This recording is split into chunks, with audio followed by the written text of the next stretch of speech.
جو وہ چاہے وہی ہوگا، میں جو چاہوں وہ ہو جائے ضروری نہیں ہے۔ اسی لیے بندوں کو صوفیہ اکرام نے یہ تعلیم دی ہے کہ خدا بننے کی کوشش مت کرنا، تم خدا بننے کی کوشش مت کرنا۔ بھلا کبھی تم نے کوشش کی ہے خدا بننے کی؟ لیکن بزرگان دین جب یہ تلقین کرتے ہیں تو کیوں؟ محبوب الہی نے اپنے مرید سے فرمایا کہ خدا بننے کی کوشش مت کرنا۔ اس نے پوچھا ہم کب کب کوشش کرتے ہیں؟ آپ نے فرمایا کبھی کبھار تم چاہتے ہو کہ یہ کام ہو جائے اور سوچتے ہونا ہی چاہیے، یہ شان تو صرف اللہ کی ہے۔ انما امرہ اذا اراد شیئا، اس کا معاملہ یہ ہے کہ جب وہ کسی چیز کا ارادہ کر لے تو صرف فرما دیتا کن ہو جا، تو چیز ہو جاتی ہے۔ بندے کی شان یہ نہیں ہے۔ اللہ کی قدرت پر جب تمہارا یقین بڑھ جائے تب پھر میں آپ کو بتاتا ہوں زندگی کیسی ہوتی ہے۔ آج مجھے یہ خبر نہیں تھی کہ جلسے کا نام کیا ہے۔ مفتی شمشاد صاحب نے مہمے سے فکر کو تبدیل کیا اور فرمایا کہ تعلیمات غوث اعظم سرکار غوث پاک کا نام کیا تھا؟ عبد القادر، عبد القادر یعنی قدرت والے۔ رب تبارک و تعالیٰ جو چاہے گا وہی ہوگا، لیکن تمہیں تدبیر کا حکم دیا گیا ہے۔ آپ خطبہ دے رہے تھے، سرکار غوث پاک رضی اللہ تعالیٰ میں ہزاروں کا مجمع سامنے بیٹھا ہوا ہے۔ اسی اسنا میں چھت سے ایک کالے رنگ کا سانپ آپ کے کندھے پر گر گیا۔ غوث پاک رضی اللہ تعالیٰ نے خطبہ دے رہے، سانپ گر گیا اور پھر وہ آپ کے گلے میں سے اندر داخل ہوتے ہوئے آستین میں گھس گیا اور ادھر سے منہ باہر نکالا چپے سے۔ اور آپ خطبہ دے رہے ہیں، آپ کے چہرے کے سامنے گلا ڈراؤنی شکل تھی، لیکن خطبہ نہ رونا تھا نہ رونا تھا۔ وہ سانپ واپس اسی طرح سے آپ کے جسم سے اترتے ہوئے واپس چھت کی طرف چلا گیا۔ غوث پاک رضی اللہ تعالیٰ عنہ کچھ بھاگے ہوئے لوگوں کو بلاتے رہے کہ بیٹھ جاؤ۔ کچھ لوگ تھے ادھر ادھر تھے، بہت سارے مجمع میں جمے ہوئے تھے۔ خطبہ ختم ہونے کے بعد لوگوں نے پوچھا حضور اس قدر ہیبت ناک جانور آپ کے گلے میں لٹکا تھا، آپ کو ذرا خوف نہیں آیا؟ غوث پاک رضی اللہ تعالیٰ عنہ فرماتے ہیں وہ سانپ نہیں، وہ شیطان تھا۔ مجھ سے پہلے نہ جانے کتنے علماء اور اولیاء کا اس نے امتحان دیا اور میں جمع رہا، اس لیے کہ میرا یقین ہے اگر میری موت آئی ہے تو چونٹی سے بھی آ سکتی ہے، اور اگر نہ آئی ہے تو اس سانپ کا بھی مجھے کچھ نقصان نہیں ہو سکتا، اس لیے کہ میرا نام عبد القادر ہے، میں قدرت والے خدا کا بندہ ہوں۔ سبحان اللہ، سبحان اللہ، قدرت والے خدا کا بندہ ہوں، یہ یقین ہمیں آج چاہیے۔ ایسے سانپ آج کل بہت سارے تختوں پر بیٹھے ہوئے ہیں، کرسیوں پر بیٹھے ہوئے ہیں اور پھن نکالے ہوئے ہیں کہ ابھی تمہیں ڈنک مار دیں گے، ڈس لیں گے، فلاں کر دیں گے۔ غوث پاک کے چاہنے والے ہو تو جمے رہو۔ اور اعلیٰ حضرت فاضل بریلوی رضی اللہ تعالیٰ عنہ کا ایک شعر ہمیں حوصلہ دیتا ہے، ہمت دیتا ہے۔ میں بغداد کے سفر میں تھا، ابھی 2 مہینے پہلے کی بات میں آپ کو بتا رہا ہوں۔ کچھ علماء کی میرے سے وہاں ملاقات ہوئی جو دوسرے ملک کے تھے۔ انہوں نے یہ کہا کہ آپ ایسے ملک میں رہتے ہیں، مسلسل ہمیں وہاں کی خبریں آتی ہیں، بڑی اذیتیں دی جاتی ہیں مسلمانوں کو، ایسے حالات میں آپ کیسے آزادی سے بات کر سکتے ہیں؟ اتنی تقریریں آپ کی آتی ہیں، کھل کر آپ کیسے بات کر لیتے ہیں ایسے ملک میں رہ کر کے؟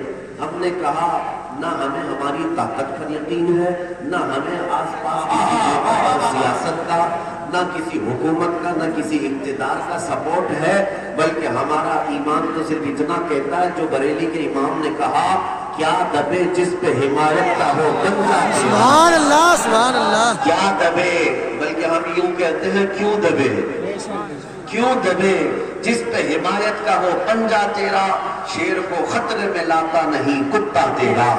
دربار غوث سے اگر کتے کی نسبت حاصل ہو جائے، ہم نے تاریخ میں پڑھا ہے وہ وقت کے شیر کو بھی چیر پھاڑ کر کے رکھ سکتا ہے۔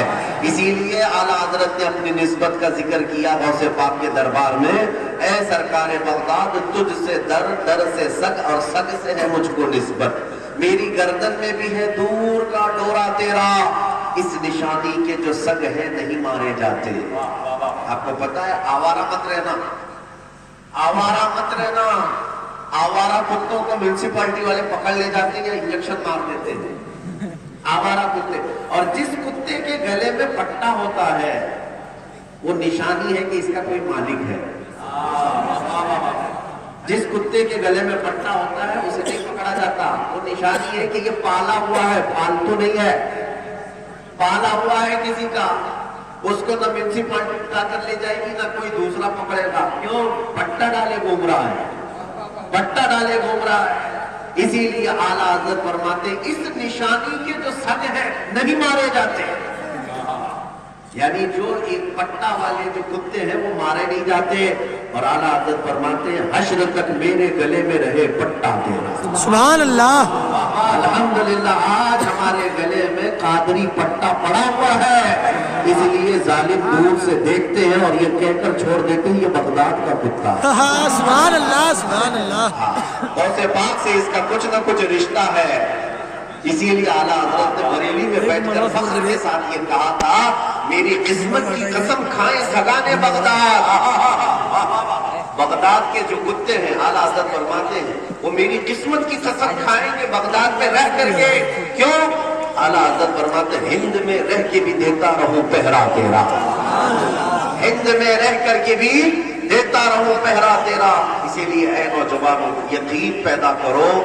ہم نے دنیا میں دیکھا ہے, آپ کے علاقے میں تو بہت چلتا ہے, یو پی میں.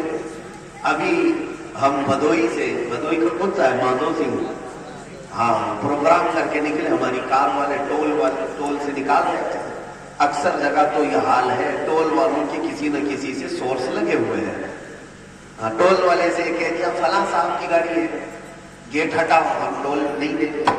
ہوتا ہے نیتا جی کا نام لے لو, فلاں کا نام لے لو, ٹول بھی ہٹ جاتا ہے. کئی جگہ پولیس کے جرمانے اور وہاں کے چالان بھی چھوٹ جاتے ہیں. کئی جگہ پکڑے جاتے ہیں اور کہتے ہیں ہم فلاں نیتا جی کے سیکریٹری ہیں, فلاں ہیں فلاں, کچھ نہ کچھ رشتے نکال لیتے ہیں اور پولیس والے چھوڑ دیتے ہیں. میاں جب دنیا کی یہ عارضی سیاسی عہدوں سے تعلق پر تمہیں اتنا فخر ہوتا ہے اور تم دیکھتے ہو یہاں چھوٹ جایا کرتے ہیں, تو پھر جس کا تعلق دربار غوث سے ہو, جس کا تعلق شہنشاہ بغداد سے ہو, پھر اسے یوں فخر کے ساتھ جینا چاہیے. ایسے ویسے ٹول ٹیکس معاف کرانے والی طاقت نہیں ہے یہ, بلکہ ہزاروں ابلیس بھی آ جائیں میری خاک چھان کر کے چلے جائیں گے اور میں اسی طرح جمع رہوں گا. اس لیے کہ اس پیر کا مرید ہوں جس نے کہا تھا اگر میرا مرید مشرق میں ہو اور میں مغرب میں ہوں, وہاں اگر میرے مرید کا سطر کھل جائے تو میں یہیں سے اس کا سطر چھپا. سبحان اللہ سبحان اللہ. یا رسول اللہ. اعلیٰ حضرت اعلیٰ حضرت اعلیٰ حضرت اعلیٰ حضرت اعلیٰ حضرت. میرے عزیزو آپ کے پاس بڑی طاقت ہے, بڑی چیز ہے, لیکن یہ اور بات ہے کہ احساس نہیں ہو رہا, اس کی فیلنگ نہیں آ رہی ہے. اور ہم نے دیکھا ہے جس کے اندر یہ یقین پیدا ہو جائے کہ دربار غوث سے میرا تعلق ہے, بیٹھتے اٹھتے مدد کو یا غوث المدد کہتا بھی رہتا ہے, پکارتا رہتا ہے, تو پھر اس کو زمانے کے ان تمام تھپیڑوں سے ڈرنا بھی نہیں چاہیے, خوف نہیں رکھنا چاہیے. اعلیٰ حضرت نے دربار رسالت مآب صلی اللہ علیہ وسلم نے کیا کیا تھا پتہ ہے؟ الحمدللہ ہندوستان میں اکثریت قادریوں کی ہے. سبحان اللہ سبحان اللہ. اب فی الحال میں آپ کو کہوں چاہے وہ چشتی سلسلے میں بیعت ہوتا ہو, نقشبندی سلسلے میں بیعت ہوتا ہو, سہروردی سلسلے میں بیعت ہوتا ہو, لیکن فی الحال جتنے مرشد ہیں ان سب کے پاس قادری سلسلے کی اجازتیں ضرور پہنچی ہوئی ہیں. کسی نہ کسی واسطے سے وہ غوث پاک تک پہنچ ہی جاتا ہے جو بھی جس پیر کا مرید ہے. سلاسل حقہ کے جو مشائخ ہیں کسی نہ کسی واسطے سے غوث پاک تک پہنچ ہی جاتے ہیں. اور تمہارے لیے زندگی کا ایک بہت بڑا سرمایہ ہے کہ تم دربار غوث سے نسبت رکھتے ہو, دربار غوث سے تمہارا تعلق ہے, کیونکہ وقت کے مجدد عبقری جنہوں نے 1000 سے زیادہ کتابیں لکھ ڈالی, اللہ نے جن کو 55 علوم و فنون